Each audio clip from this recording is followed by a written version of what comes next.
সময় এসেছে এই ধরনের লোককে সবক শেখানোর। আপনাকে আমি পরিষ্কার বলছি, মমতা ব্যানার্জি মুখ্যমন্ত্রী নন। আপনি দুর্বল মুখ্যমন্ত্রী পেয়ে যা খুশি করেছেন, যা খুশি বলেছেন। আপনি কান খুলে শুনে রাখুন, আপনাকে এইভাবে ধমক হুমকি বেপরোয়া লাগাম ছাড়া কথা বলতে দেব না, দেব না, দেব না। আপনাকে সংযত হওয়ার, সতর্ক হওয়ার, এই ধরনের কথা প্রত্যাহার করার এবং ভবিষ্যতে এই ধরনের কথা বলার আগে 25 বার ভাবার হুঁশিয়ারি দিয়ে আমি সবাইকে আশ্বস্ত করছি। আপনারা ভাবছেন কেস হয়েছে, অ্যাকশন কবে হবে? যারা ওকে ডেকেছিল এই সভাতে তাদেরকে আগে তুলব, তারপরে আপনার কাছে যাব। প্রথমত মাননীয় হুমায়ুন কবির যে বক্তব্য রেখেছেন, এই বক্তব্য আপনাদের কাছে আমি পড়ে শোনাচ্ছি। 26/6/2026 afternoon Humayun Kabir MLA Nowda AC, তিনি একটি উনার পার্টির মিটিং কাশীপুরে রেজিনগরে করেছেন। সেখানে তিনি বলছেন, এই যে অনামিকা ঘোষ, সে ভোটে হেরে মনে করছে আমি এমএলএ, এখানে ভোটে হেরে বিজেপি মনে করছে আমি এমএলএ, এখানে এখন আস্ফালন করে বেড়াচ্ছে। তা আমি শুভেন্দু অধিকারীকে সেদিন বলেছি যে আপনি ভোটে জিতেছেন, আপনার দল জিতেছে, খুব ভালো কথা, কিন্তু মুর্শিদাবাদে আস্ফালনটা একটু কম করবেন। আমি যেদিন ময়দানে মুসলমানদের নিয়ে নেমে যাব না, সেদিন এমন সাটা ভাগা মার শুরু করবে যে আপনাদের পতাকা বহন করার লোক থাকবে না। কেস এরকম, কেস আমাদের বহরমপুরে জেল খাটা আছে। 5000 লোককে আপনি বহরমপুর সেন্ট্রাল জেলের যা আয়তন, তাতে 4700 বা 4800 বেশি লোক ধরে না। লাখে লাখে লোককে রাস্তায় নিয়ে নামাবো আর সাটা ভাঙা মার দেব আর জেলে যাব।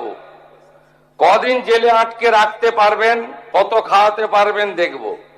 লিমিট যেদিন ক্রস হয়ে যায় না, মাথাটা যেদিন গরম হয়ে যায়, সেদিন আমি এসপি বুঝবো না, চিফ মিনিস্টারে বুঝবো না, আর কে কোথায় থাকলো আর কে কোথায় থাকলো না ওসব বুঝবো না। আমি নিজেই নেতৃত্ব দিয়ে দাঁড়াবো। এটাকে ইনসিডেন্ট 1। ইনসিডেন্ট 2, শক্তিপুরে দুয়ারা ঘাটে 8 তারিখে, সেখানে উনি বলছেন ভোটের আগের দিন আমার নিজের ভাইপোকে অ্যারেস্ট করেছে এই ওসি। এই আমি তো ভাষা বলতে পারবো না। এই বাচ্চাকে আগে দেখব, তারপরে ভাষাটা আমি অমিট করছি। এই বাচ্চাকে এমন শিক্ষা দেব, এর বাবা 14 গোষ্ঠীর নাম ভুলিয়ে দেব। এ লালগোলাতে 500 মুসলমানের লাইফ শেষ করে দিয়ে এসেছে। সত্যভাবে বলবো, এই ওসিকে এখান থেকে সরানো শুধু না, একেবারে অকেজো পোস্টিং দিতে হবে। যদি না দেয় 10,000 লোক নিয়ে থানা ঘিরে একে কলার ধরে থানা থেকে বার করব, পারলে আমাকে রুখে নেবেন। এই দুটো ইনসিডেন্টের পরে আমার মনে হয়েছে যে এনাফি জানাব,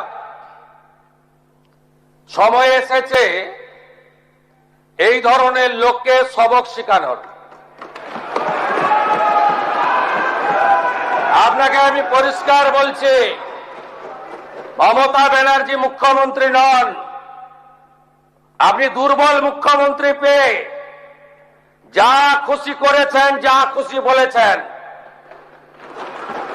আমি আপনাকে বলে গেলাম, আমরা দুটো এফআইআর স্টার্ট করেছি। Rejinagar PS case number 219/226, dated 26/6/2026, under section 152, 192, 196, 197, 224, 299, 351 within bracket 2, 352, 353 of the ভারতীয় ন্যায় সংহিতা। ইনসিডেন্ট নাম্বার 2 তেও আমরা শক্তিপুর পিএসএ 176/226 আরেকটা কেস ইস্যু করেছি। সেই কেসেও আমরা ভারতীয় ন্যায় সংহিতার সমস্ত সেকশন লাগিয়েছি এবং আমি আপনাদেরকে অ্যাসিওর করছি এত বড় ক্ষমতা আপনাকে কেউ দেয়নি। আপনি মুখে যেগুলো বলেছেন, আপনাকে আমি বলে গেলাম, আপনি কেন করছেন আমি জানি, আপনি কেন করছেন রাজনৈতিক কারণটা আমি জানি। আপনার এজেন্ডা 2 ছিল। 1 এজেন্ডা ভরতপুর, রেজিনগর, নওদায় সব নির্বাচিত পঞ্চায়েত যে দলেরই হোক ভেঙে আপনার পার্টিতে নিয়ে যাওয়া। আপনি সেটা করতে পারছেন না। আর দ্বিতীয় হচ্ছে আপনি 2টো সিটে জিতেছেন, নিয়ম মেনে একটাই রিজাইন করেছেন রেজিনগর। আগামী 2-3 মাসের মধ্যে উপনির্বাচন হবে, আপনি আপনার ছেলেকে জেতাতে চাইছেন। 72% মুসলিম আছে, মুসলিম ভোটকে কনসলিডেট করার জন্য আপনি এই খেলাটা খেলছেন। আপনি কান খুলে শুনে রাখুন, আপনাকে এইভাবে ধমক হুমকি বেপরোয়া লাগাম ছাড়া কথা বলতে দেব না, দেব না, দেব না। আপনাকে আমি শুধু 3টে উদাহরণ দিলাম। সন্দেশখালীতে একজন ছিল,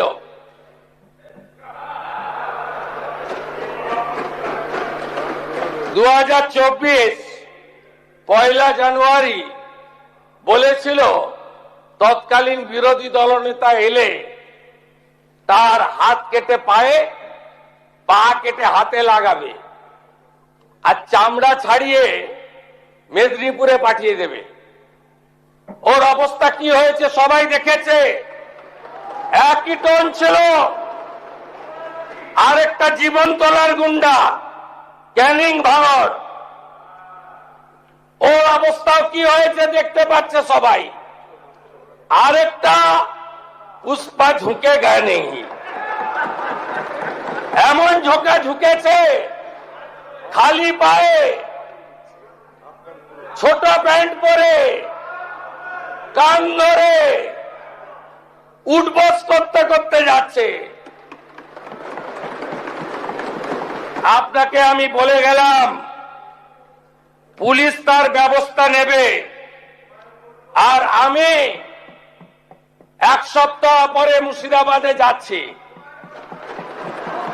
আমি প্রমাণ করে দেব ভারতবর্ষের সংবিধান, আইন শেষ কথা বলে, কোন বাতেল আবাদ শেষ কথা বলে না।